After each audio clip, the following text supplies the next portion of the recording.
सैयद फैजुल हसन शाह साहब से किसी ने पूछा, बताइए सैयद आयशा अफजल है कि सैयदा फातिमा? सैयद थे। फरमाने लगे, तुझे किसने तराजू दिया है कि तू तोले? दोनों की बड़ी शान है, बड़ा मर्तबा है। वो कहने लगा, जी नहीं, आप सैयद हैं, आलिम हैं, पीर हैं, सज्जादा हैं, कुछ तो बताएं आप। फरमाने लगे, बता तो दिया है। कहने लगे, जी आपने बात गोल की है, और कुछ नहीं तो मुझे इशारा ही दे दें। आप फरमाने लगे, चलो ये बात ठीक है, इशारा दे देता हूँ।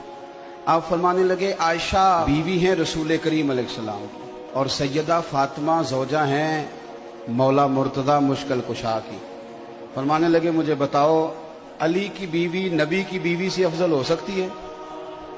बंदा चुप कर गया। तो आप फरमाने लगे, अब दूसरा इशारा सुनो, आयशा बेटी हैं अबू बकर सिद्दीक की, और फातिमा बेटी है मदीने वाले रसूल की। अब ये बताओ कि अबू बकर की बेटी मोहम्मद अरबी की बेटी से अफजल हो सकती है? बंदा सर पकड़ के बैठ गया। कहने लगा, शाह जी नतीजा क्या है? फरमान लगे, घर जाके कड्डी नतीजा। तूने कहा था मुझे इशारा दे दे, तो इशारा मैंने दे दिया है। अब नतीजा घर जाके निकालना कि रिजल्ट क्या निकलता है। हमारा जिम्मा तो अदब करना है। पंच ना बने आप, अब दरमियान में सरपंच ना बने। कौले फैसल आप दरमियान में फैसला देंगे।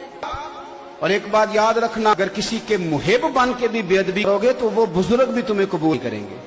अभी चचा की और वालिद की बहस हो रही हो ना, बेटा वालिद की सपोर्ट में भी बात है ना, वालिद की सपोर्ट में भी चचा के खिलाफ अब्बा बोल के कह देता है कि पुत्र उपकार साडा भरावां दा मसला है, तू अपनी हैसियत में रह। मेरी बात की समझ आ रही है? तो सहाबा की भी बड़ी शान और अहले बैत की भी बड़ी शान। आप कहाँ उलझ रहे हैं? मेहरबानी देखें, इनसे प्यार करें, इनका इकराम करें। हमें सहाबा नहीं तो इनका प्यार